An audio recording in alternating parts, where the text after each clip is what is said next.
કચ્છમાં જામશે હવે રોનક, પ્રવાસીઓ માણશે સફેદ રણની ઝલક।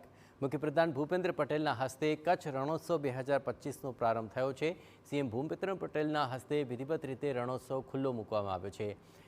સીએમ રણોત્સવની મુલાકાતે પહોંચ્યા હતા અને ટેન્ટ સિટી સફેદ મીઠાના અનોખા રણમાં કચ્છની સંસ્કૃતિ, પરંપરા અને લોકકલા નિહાળી હતી। સીએમએ રણ જોવા આવેલા પ્રવાસીઓ સાથે સંવાદ પણ કર્યો હતો।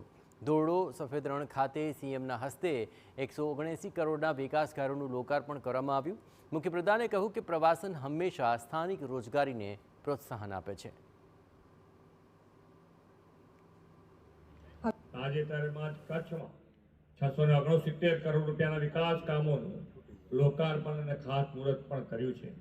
આજે અહીં ઐતિહાસિક લખપત કિલ્લા અને તેરા હેરિટેજ વિલેજનું ખાતમુહૂર્ત અને ધોરડોના વિવિધ વિકાસ કાર્યોનું લોકાર્પણ પણ થયું છે।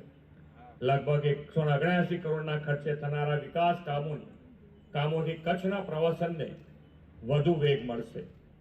વડાપ્રધાન શ્રી નરેન્દ્રભાઈ મોદી હંમેશા કહે છે કે પ્રવાસન પ્રવૃત્તિમાં સ્થાનિક અર્થતંત્રને વેગ આપે છે।